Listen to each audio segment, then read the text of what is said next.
recent Rushmore. Yeah, the recent Rushmore of the greatest Husker quarterbacks of all time. Since 1998. Yes. So, Eric Crouch. Yes. Taylor Martinez. Yes. Tommy Armstrong and Zach Taylor. Okay, I'm good with that. I'm good with that. I got no problem with that. Joe Gantz is honorable mentionly good. Yes. Is that a word? Is that a word? Big fan. Big fan of Joe Gantz, and I can see that. And I like the way you gave me a lot of detail. Yeah. And I think about those times because I am a J-sker for sure. Yeah. And I think we're right, bro. I think we got it right. Okay. Hey, let us know what you think. Who do you definitely think is on the Mount Rushmore of the modern-day Husker quarterback? Yeah, the recent Rushmore. So you're talking about 1998 and forward.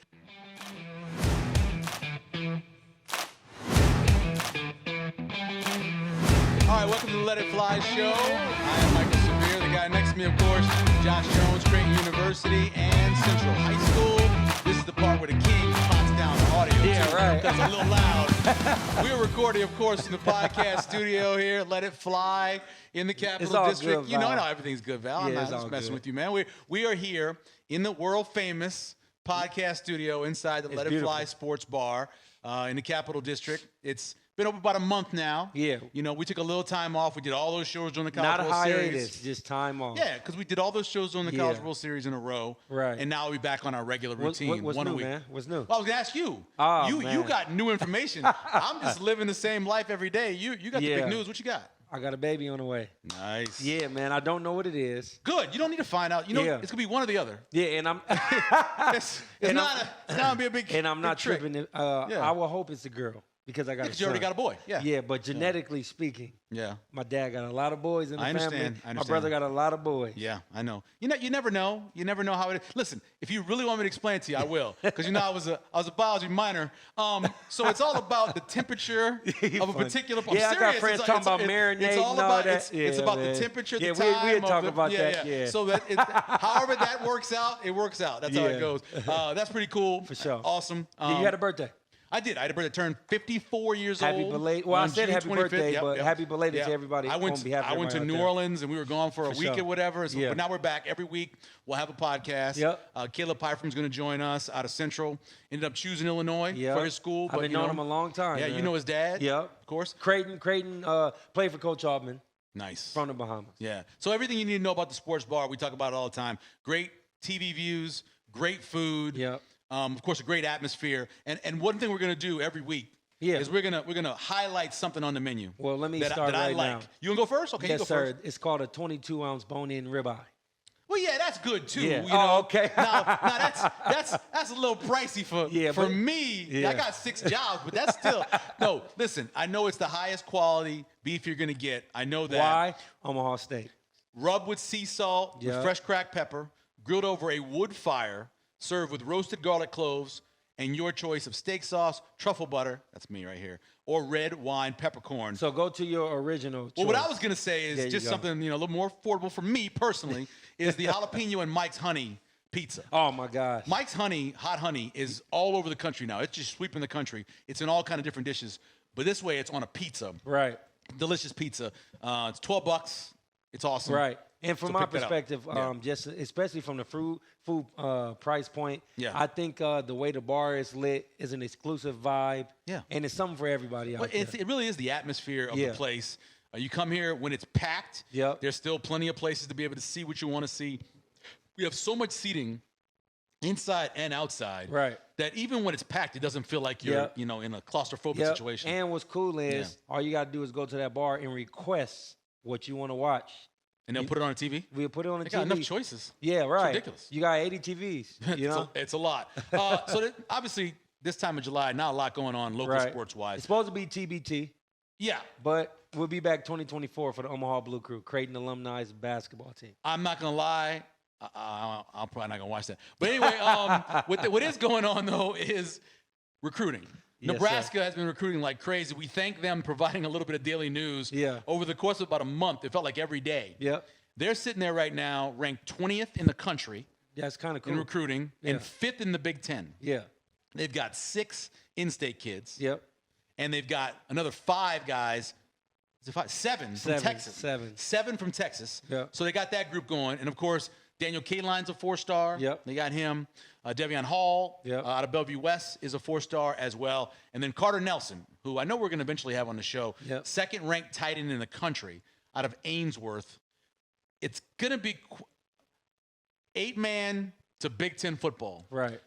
I hope that people don't have too many expectations for him initially. Yeah. He's a great athlete. Right. And being a great athlete is going to help. But he's going from playing 8-man in Ainsworth, Nebraska to playing Big Ten football. It's a big difference. It is a big difference. So just I hope that people don't expect him to come in here and all of a sudden be starting at tight end. But that 2024 class is really coming along. Right. I'm excited about it because of the Omaha kids. Yes. I mean, like I said, 6 Omaha kids. We have talent. And outside of the Omaha kids, I think it's dope that we got other guys that's going to contribute. Mm-hmm. But I know what we got in Omaha. And so with that being said, I feel like I give us higher hopes than what I did before. Yeah. Knowing we'd be better with just to move. I mean, we haven't played a game, so we don't want to drink the Kool-Aid. Sure. But I mean, with the energy that we Coach Rule started with, going and recruiting in all facets and crevices of Nebraska, landing the Omaha kids also, it just really shows that like he's taking the right steps and he's kind of like he must be listening to the people because the people have been preaching this for years. Well, it's funny. You look at the trifecta they're getting from Bellevue West, right? Isaiah McMorris, Devion Hall, as I mentioned, and, of course, Daniel Kaline. These are all guys who this year could really blow up. Bellevue West and West Side, at least before the season started, are your favorites. Yep. They're 1, 2, whatever order you want to put them in. Bellevue West owes West Side, by the way, too. They do a couple times now. For sure. And so that's going to be a hell of a matchup whenever it happens. But those 3 guys could put up huge numbers this year. Yep. And you already got them committed. Now, there's a chance if they would have not been committed going in their senior year and really blew up, you never know. Maybe somebody comes in here and swipes one of your guys. But getting all 3 of them, getting them committed, get them in there, it's a big thing. I can't wait. It's huge. I'm looking forward to it. I'm looking forward to the season with the guys who are there. And then, of course, the 2024 kids, where they end up going and how that works out as well. Coming up, speaking of a 2024 kid, Caleb Pyfrom is going to join us on the show. And we're going to chat with him about his choice to go to Illinois. Yep. So Carter Nelson chose to go to Nebraska. That's great for him. He's from Nebraska. Yep. But think about it. You're a tight end. You want to go to the NFL. You do. It's been a long time since Nebraska, and they had a reputation for a while. You had guys like Junior Miller. You had really good guys who were really talented and went on to the league and played tight end. But Nebraska hasn't had that. Don't got a history of that. Iowa's had multiple ones like that. Minnesota. Purdue's had it. Minnesota's had it. So I could see Carter Nelson making a choice to say, I want to go someplace else because I think that can get me to the league. But that's what Caleb Pyfrom did. Exactly. He said, you know what? I can get to the league going to Illinois, maybe better than Nebraska, so that's why he chose it. And the thing is, don't hold it against him. The thing is, I'm learning now that there's actually work behind the decisions. Yeah. Like, for me, I just kind of feel like the kids are putting in the work and they're making the decisions, not just thinking NFL. Yeah.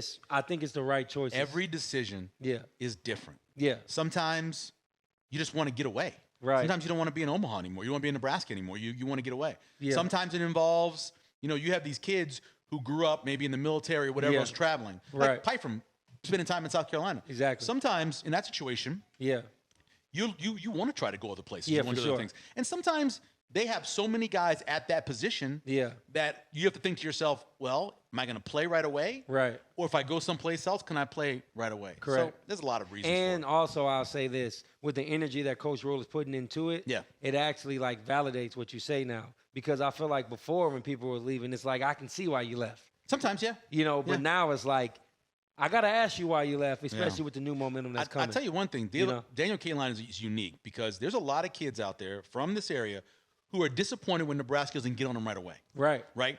And don't give them enough attention early. Right. And a school that gets right away, Illinois again with Caleb Pyfrom, you see why they make the choice. Now, on the other hand, Daniel Kaline respected that Nebraska wanted to keep trying to recruit one of the top quarterbacks in the country, so he was cool with that and came back. But there are other young men who are in the state that are very disappointed that the other coaching staff didn't recruit them early. Yeah, I mean, and they hold it against them. Yeah, and the thing is, you don't got no choice but to hold them against them. Just because I feel like if you feel like they don't even want you at home, where is your hope at? Yeah, why aren't you paying attention to me? And I'm right down the block from you. So you can't even use the phrase. You can always come back home. Because I'll give you a great example. So Ryan Nembhard, basketball. Yeah. Ryan Nembhard transferred. Chucky Hepburn it's not, to me, I felt like he could probably play in Creighton's system. Oh, sure. You know? He like play any system. Hands down. Any system, yeah. But the thing is, he didn't get that love from Creighton that he wanted in the beginning. And I feel like if there was ever any consideration of leaving Wisconsin, you know, to try to elevate to – because some people live good situations for greater. Sure. He wouldn't look back at Creighton because he didn't feel that love in the beginning. Yeah, you got to respect the bounce back now. Yeah. It's a big part. So when you're recruiting these guys, you can't just blow it off and go, well, he doesn't fit us now. So right. You got to think to yourself, maybe in a couple years, he doesn't like where he's going. Exactly. And he comes back to us. Yeah. And it's then he's more developed. Very possible. Yeah, it's possible. Every sport, the portal was open. Big time. The big story, of course, this week was the story of what's happening at Northwestern. Oh, yeah, with the coach. Yeah, you know, it's a situation, and it's uncomfortable in a lot of ways because when you read the story. Can you kind of break it down? Sure. So, obviously, Pat Fitzgerald is now out at Northwestern. Yep. There was a 6-month-long investigation. Third party. So the school didn't do it. It wasn't someone related to them. They went out and got a third-party organization. Right. They came in there, and they interviewed, and they did all that stuff. And in the end, they said, yes, there was some interesting type of hazing happening. Right. We know it happened. But we don't believe the head coach sponsored it, knew it was happening or anything. So he just turned his blind eye. We're going to give him 2 weeks unpaid suspension because he probably should have known. So we're going to do that. So then after they issue the ruling of 2 weeks suspended, no pay. Right. Everybody's like, wait a minute.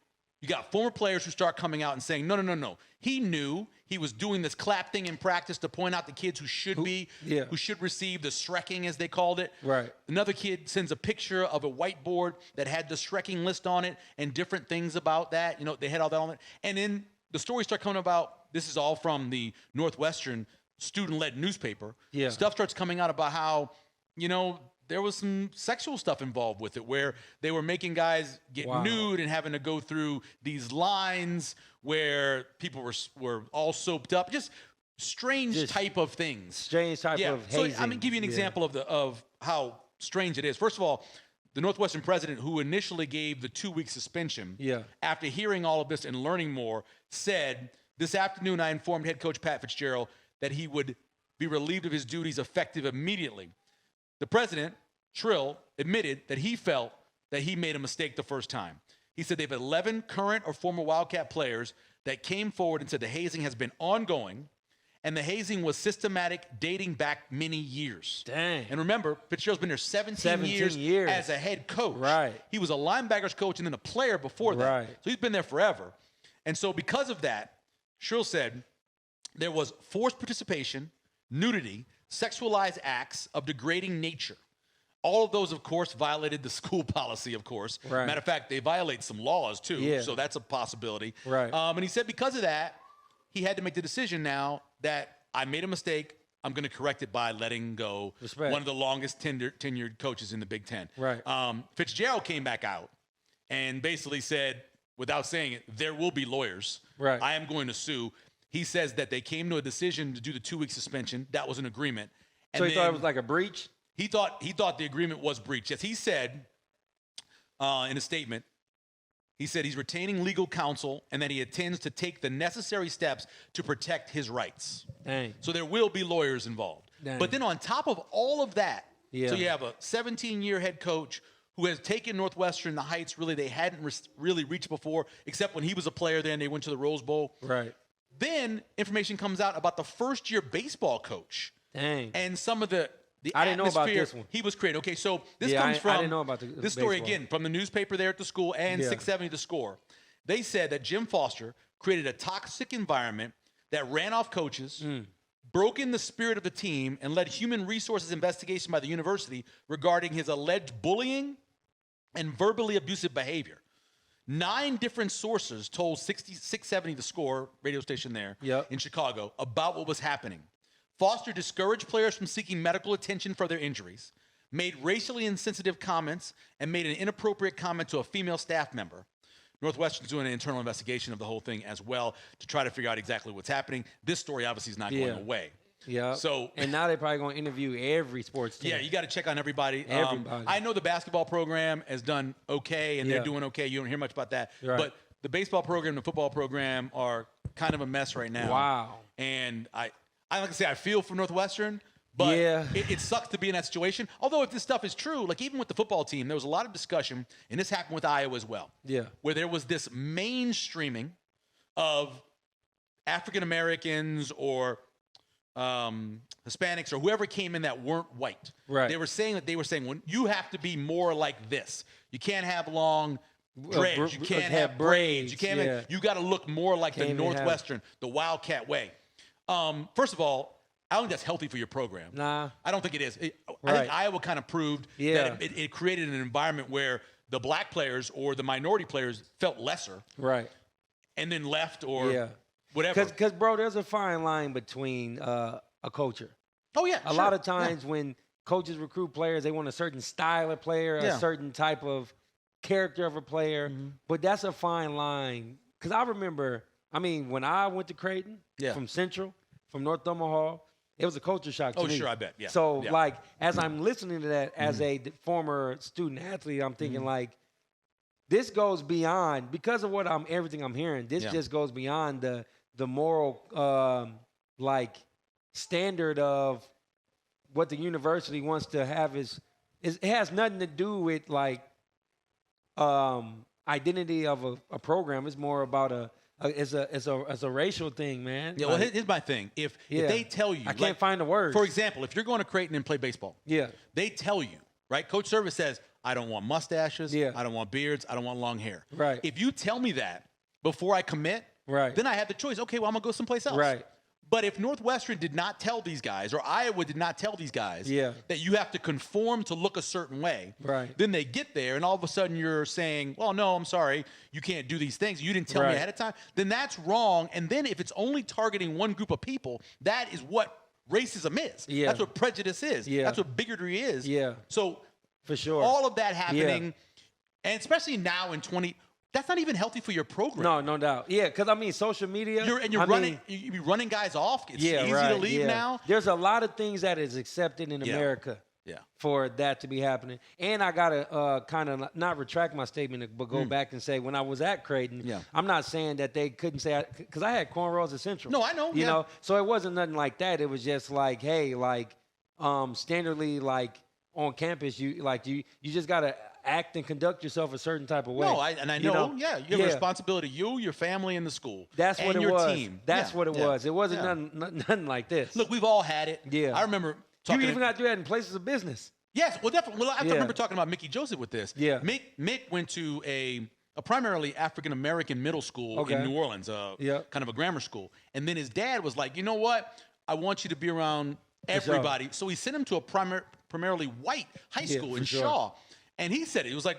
I was like, whoa, I don't know how to handle myself. But that's you know how what? I felt when I first went to Creighton. It's a good thing because you're going to have to be in different situations. Exactly. And you want inclusion and diversity. Right. Some people don't believe this. I don't know why. It's important. It is. It's important for your kid to look up and go, oh, I can be that because I see this person. And it's important for us to have a diverse group so you know about everybody. That's why I love Central High School so much. And it's incredibly diverse. The epitome. The only one that's more diverse in terms of cultures and races, I believe, is Burke. It is. I believe Burke has the most, but Central's next. And I think it's perfect that way. Yeah, so so I get it. It's tough. I feel bad for the students and the families of Northwestern. As I think about all the young athletes we interview, you go to these, you do these official visits, you fly out, you depend your life in the investment of your next 4 years, 3, whenever you're able to take a step to go pro, if that's an opportunity for you. You trust these schools with your kids, and you hear stuff like that.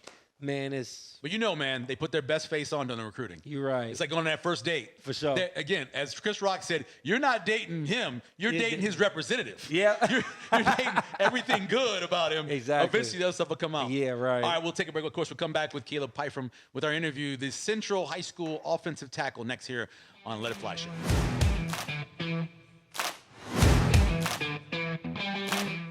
All right, welcome back to Let It Fly Show. Interview time.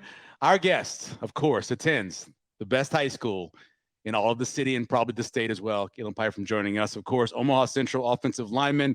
Welcome. We appreciate it. Yep, thank you for having me. Congratulations on your decision, first of all. Choose Illinois. Tough decision, hard? No, it wasn't that hard. Me and my father talked about it a lot after all the official visits. Seemed like a pretty good decision. Where all did you go?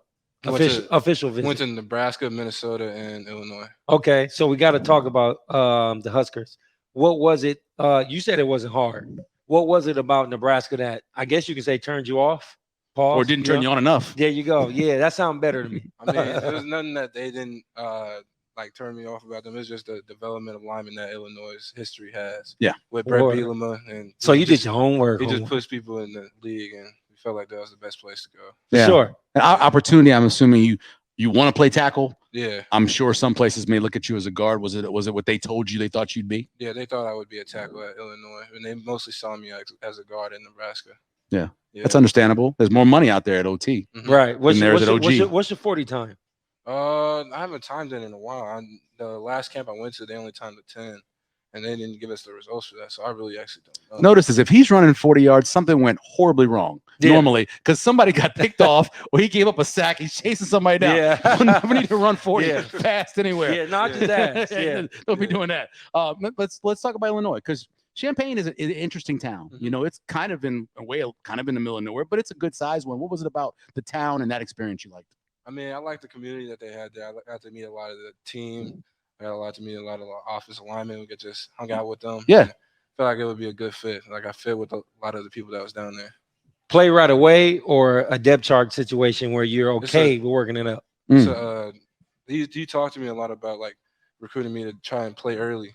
Okay. That's the kind of vibe that he was giving me. Yeah. Yeah. Now, as you were doing your official visits, were you wagering where you are at now versus where you want to be and being okay with a situation if you had to play your way up and compete to be somebody out? Or you wanted to, or was this based upon just information that you could potentially play right away?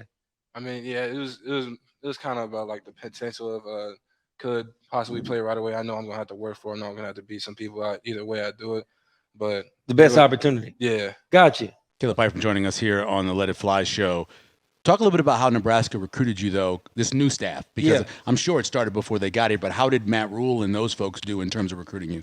They picked it up more than the old staff. I bet. Mostly with the old staff, I was only talking to Keith Williams, but then I started to talk to Omar, and then I talked to Keith Still and Coach Raiola, and they started to pick it up after, like, when the new staff came in. Yeah. Yeah.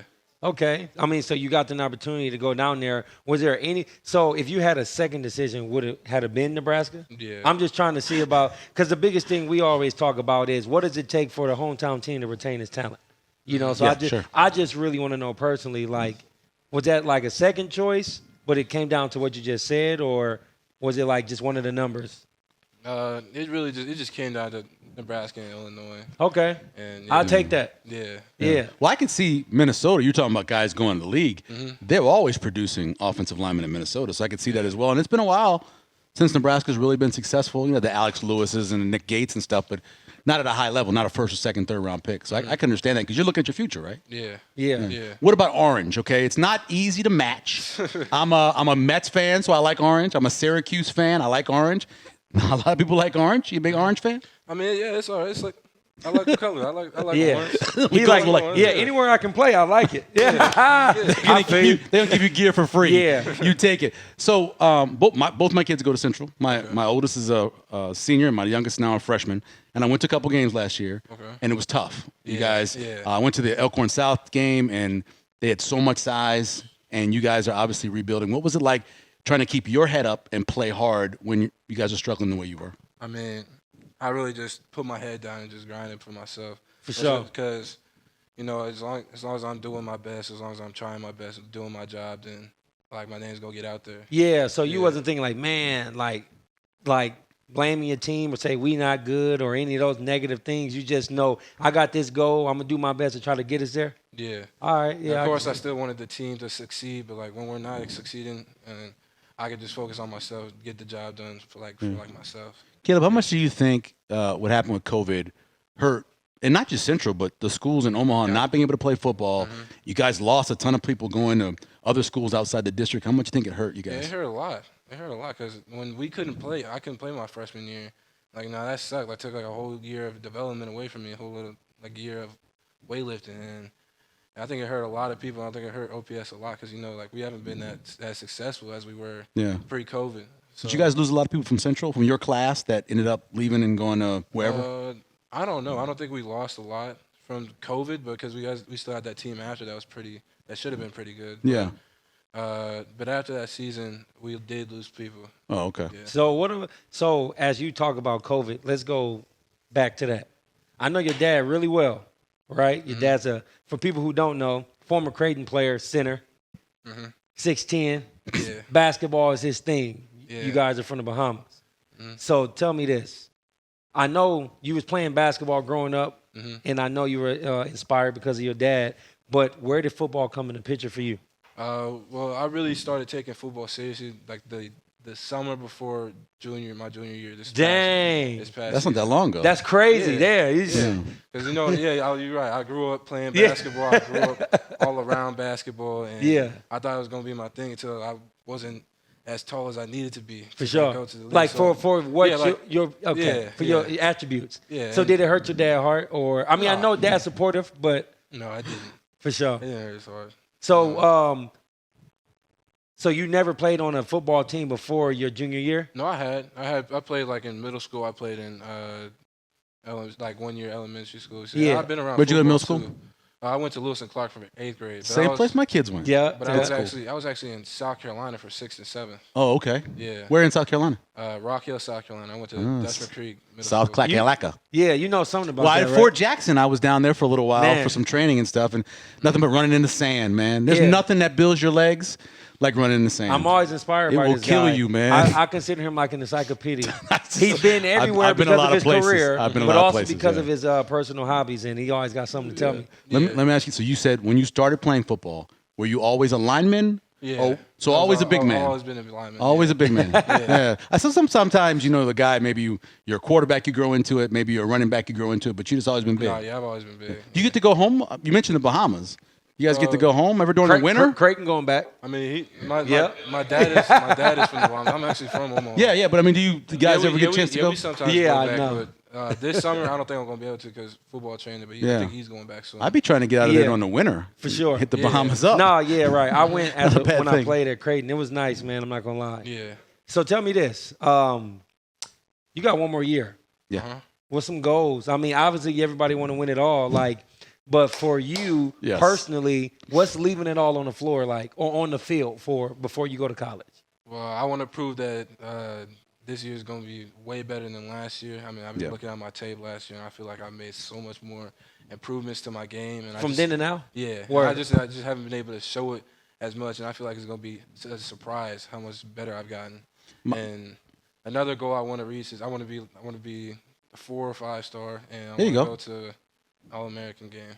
Man, That'd be nice. it's possible. Here's all I ask you. My youngest is in the marching band. And every time you guys score, he gets to play, the song. And so, score some because he wants to play. Yeah, He's very man. excited Yeah. about Come playing. on, Just man. score Yeah. some. That's what he Yeah. wants. He's like, you think we'll play a lot? I'm like, I don't know. But hopefully, Hey, hopefully you play a lot. From a football perspective, who are some of your inspirations? Who gets you up on the highest level NFL? Who's some people to get you up? Who's somebody in college that you were aspiring to look at while you were coming up, and now that you're in Illinois? I guess it's a 3-part question. Are there any teammates that you got that's kind of you tapped in with, trying to get you encouraged to when you getting ready to come? Yeah, so on the NFL level, obviously Trent Williams. Yeah. He was a beast. Yeah. Probably the best in the league right now. Yeah. And then on the college level, I guess I watched some of, I can't remember, it was Oluwatimi. Oh, yeah. Oh, we interviewed him. Oh, Yeah, when he yeah. came. Ola with Timmy. Yeah, He won the Remington and he won the Outlet. But look, Yeah. though, let me tell you something. He ain't even 6'5". He's not a big dude. He's not a big He's dude. probably going to be a center. I seen him. I was at the Outland Trophy presentation. I got a picture with him. Come on, man. Yep. Yep. Yeah. And that's why this guy got some. He's skillful. He's skilled. So what about you talking about the relationships you're building with your class at Illinois? What's that like? Well, I've met some. Well, I've met one lineman from the class, from my class that's committed. Word. Brandon. Yeah, he's pretty cool. Okay. Yeah. I love that you watch the NFL. I meet so many young kids now that don't even It's they don't crazy. even watch. They don't even watch their perspective. The only experience they have with it is playing Madden. But you actually watch the game on Sundays? I like to watch the NFL. Sometimes with my dad. Sometimes I'm just chilling at home. You guys got a favorite team? I like the Vikings. He's a Cowboys fan. Oh, All right, man. Have you That's had a chance to brutal. go to the Cowboy Stadium? That's brutal. No, Man. Cowboys don't. Yeah, wait. That's at least At least the Vikings are nice people in general. You know, you can't trust the Cowboys, man. They're always doing crooked stuff, getting people in trouble. You know, you can't trust the Cowboys. Yeah. So what about so you get to Illinois.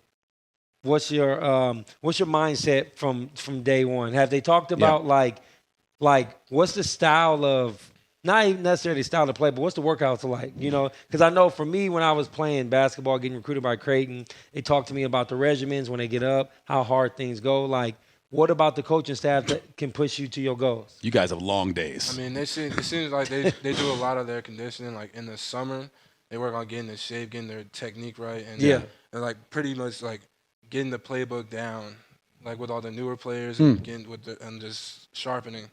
The sharpening in the summer and then just executing in the fall. The one thing you know about Brett Bielema team, they're going to run the ball. Man. They're going to run the ball. It doesn't matter where he is. They're going to run the ball. So you'll be happy with that. You looking forward to playing against the hometown team?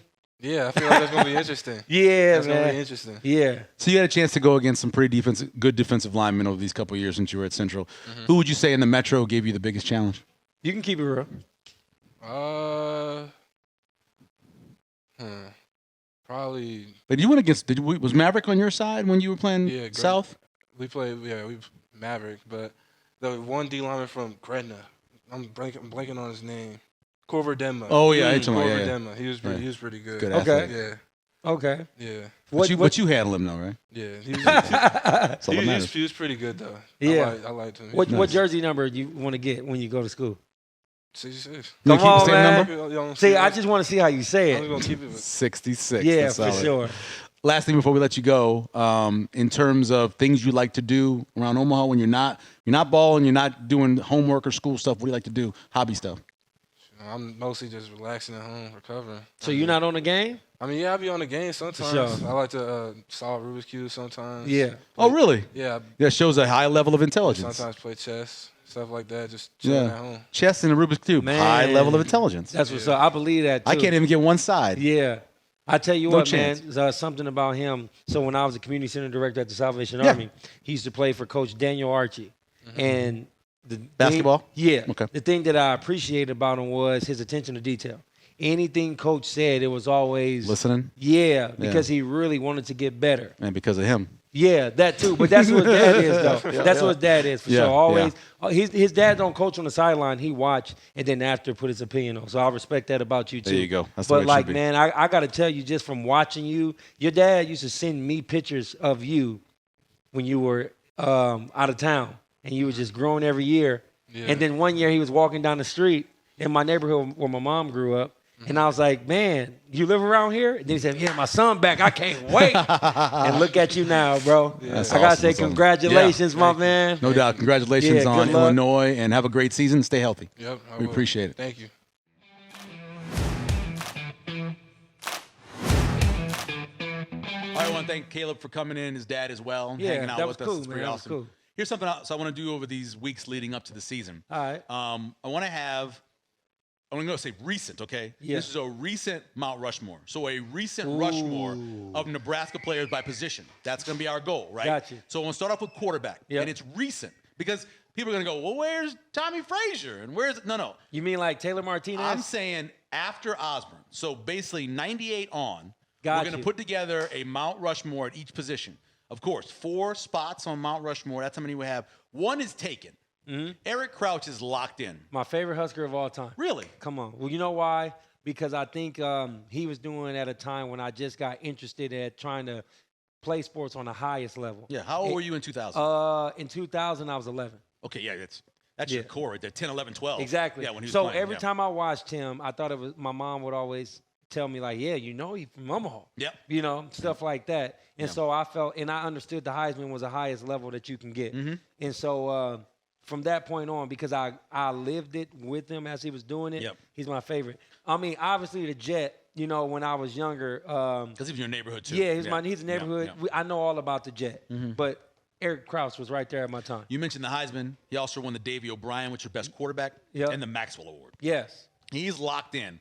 So now. Exactly. You essentially have. Yeah. And it's hard to 5 follow or 6 guys. Yeah, it's hard to follow it up though for with those final 3s. Yeah, okay. Yeah. So here's your choices. Okay, here's your choices. Some. So you got Zach Taylor, Now, it's essentially just really 1 year for Zach. Yes, he was there in 05 and 06, but really 06 was the year where he broke out. Right. He was still learning the offense. They had some struggles it was in a great 05. year, though. At the end of the year, he was playing pretty well at the end of 05. And, of course, they won the Alamo Bowl. They beat Michigan. And then he had that 06 year. He was the Big 12 Offensive Player of the Year. Yep. He really was the first since Ferragamo, a true passing quarterback at Nebraska. Right. Put up great numbers. Overall record was 17-9. Took his team to the Big 12 championship game. They lost to Oklahoma in a freezing Big 12 championship game in Kansas City. But he's one option. Yep. Joe Gans. Joe Again, Gans. not a lot of starts. 3 games at the end of 07, and then he had the season in 08. In 08, he set records in 18 different categories for Nebraska. Dang. He had yards per game, passing yards in a season. He had completion, total offense. All those he set his senior year in 2008. Right. And he threw for 67.9%, almost 68% completion rate. Yep. And he threw for over 3,500 yards and 25 touchdowns. And, of course, he took went to Clemson. They went and played Clemson in the Gator Bowl, and they beat Clemson. Yep. That, by the way, was Dabo's first year Yeah, no, at Clemson. at Clemson. So right. you got Zach Taylor, you got Joe Gans trying to fill out that last 3. Yep. Then you have Taylor Martinez. That's why I mentioned. 30 wins as a starter.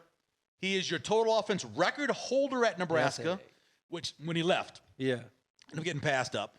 Career passing yards record holder when he left. Career completion record holder when he left. Had a ton of records when he left. Yeah, why did I say Adrian?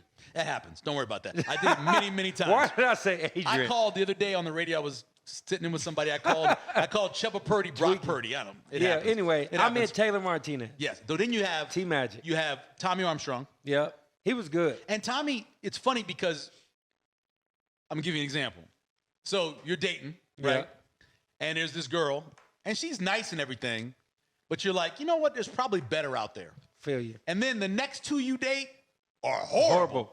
And you're like, you know, that 1-3 ago was pretty good. Yeah. That's where Tommy ended up being. Yeah. But that's you going back to a toxic ex, though. Yeah, it is. It is. But you know, me? you can call it a toxic ex. But Tommy, while he was here, started 44 games. That's the most in a Husker uniform by any quarterback ever here.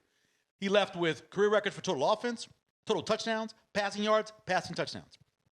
Went over 10,000 yards in total yards for Nebraska. There's only like 3 or 4 other guys ever to do that. Yeah. Only 11 of them had done it in the Big Ten. But how much of that is because, winning matters, though. It does, and he won more games, obviously, than Adrian did. Exactly, yeah. And then you have Adrian Martinez. But when you play, when you get more reps to start, sure, you get those opportunities. Yeah, and then I'm not knocking it, though. I'm just saying. Well, I'm just saying, funny thing about Tommy is that, and this is something you see happen a lot. A guy will be pretty good, but maybe he's not as good as the guy that came before you. I know. Yeah. But you think, oh, well, he's lesser because he's not. Yeah, but what happens when you bring a guy in who's worse than both of those? And that's kind of what happened in a bit. Yeah. So, and then you have Adrian. So we have Eric. Yep.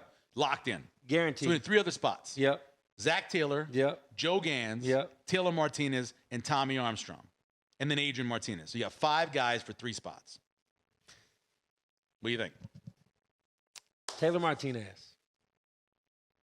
Taylor has to go on there. Yeah. Here's the thing about Taylor. That's why, 2012 was this crazy year where they had all the comebacks, and obviously it ended horribly in the Big Ten championship game because Wisconsin blew them out. Couldn't stop the run.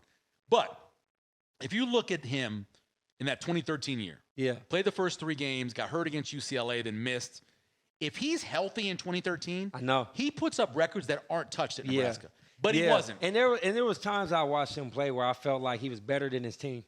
Yeah, there was times where he did Eric Crouch, where he thought he had to do everything, I know. even though he had some good running backs behind him. Yeah. So I think Taylor's definitely on there. That's why I said so that. You got Eric and Taylor. Yeah, he was the first one I thought of after Eric Crouch. Definitely. So this is your recent Mount Rushmore. I also like Joe Gans. See, I think in terms of the favorite one for me to watch, right? I really enjoyed watching Joe play because it's funny because he wasn't exactly.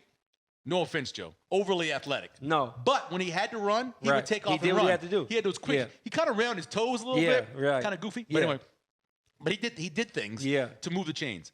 So I agree with you. I think Joe goes up there. Yeah. The problem is that if you compare Joe with 1 year and 3 games to Tommy Armstrong, who played in more games than any quarterback in the history of the program, that's kind of hard. No, not really. What was the records? Well, Tommy had, so his freshman year would have been 2013 when Taylor got hurt. Right. And they finished with 9 wins. Right. In 2014, he was the quarterback, and they finished with 9 wins. Right. In 2015, they took a step back, obviously, and went 5, but they went to the bowl game, beat UCLA, so they got 6 wins. And then he was banged up at the end of his senior year. Yeah. But, they started off really well. They were up 7. They were 7-0 to start the season. I think you might be right, though. I think if you're going, I think Tommy has to go up there. Because I feel like it's almost like the diaper dandy effect. You have one really good year, and that's memorable. Right. But, I wouldn't take Zion Williamson over a Jason Williams. You see what I'm saying? Okay. Zion was spectacular at Duke. Yeah. But Jason Williams, which Jason Williams? The point guard. White chocolate? Nah. Oh. Nah. I was getting excited for a second there. No. Yeah. But, I feel you. So I think Tommy's the third guy. I think Tommy's the third guy. I think Tommy's the third guy. I can respect that. Yeah. Even though I said Joe, I can respect that. So we got Eric. We got Zach Taylor or Joe Gans. Wait. Sorry. So Eric. Taylor. Yeah. Tommy. Yes. So you have to choose between Zach Taylor, Joe Gans, and Adrian Martinez. And because of the record of Adrian Martinez, because they never went to a bowl game and never had a winning season, really, I think you got to move him out of there. Yeah. And then you have to winning matters. Here's winning your choices. matters. Zach Taylor took the team to the Big 12 championship game. Right. Oklahoma was the offensive player of the year in the Big 12. Right. And then you have Joe Gans, who put up incredible numbers for a team in 2008 that was really changing everything over. Right. So it's between those two guys. By the way, really good friends. Guys are great friends. Yeah. Matter of fact, I'm out here thinking about it too. It's crazy. So you got Joe. Yep. Or you got Zach Taylor for your fourth. I'm going with Zach Taylor. Okay. I'm going with Zach Taylor. Zach led them a little bit farther because he went to the Big 12 I'm going with championship Zach game. Taylor. So you have that. So we go. So these are the top 5 modern. No, 4. 4. Because the Mount Rushmore. The Mount Rushmore. Yeah. It's a recent Rushmore. Yeah, the recent Rushmore of the greatest Husker quarterbacks of all time. Since 1998. Yes. So Eric Crouch. Yes. Taylor Martinez. Yes.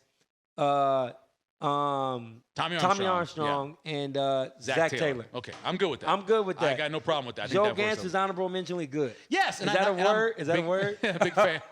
Big fan of Joe Gans, and I can see that. And I like the way you gave me a lot of detail. Yeah. And I think about those times because I am a J-sker for sure. Yeah. And I think we're right, bro. I think we got it right. Okay. Hey, let us know what you think. Who do you think is on the Mount Rushmore of the modern-day Husker quarterback? Yeah, the recent Rushmore. So you're talking about 1998 and forward. Next week, I think we'll go to defensive side. Yeah. And we're going to figure out the defensive line. That'll be tight. So one is locked in, just like this one is. Yes. One's locked in for sure. Yeah. And then you got to figure out the other 3 spots. I think in every single position you can have at least one. Yeah, because I know linebacker, one's going to be locked in for sure. Exactly. I think the secondary, actually got 2 guys that may be locked in for sure. But we'll figure that out. That guy in Dominican suit. That guy happens to be on there. Do we know Phil, who's on the show next week? Do we know?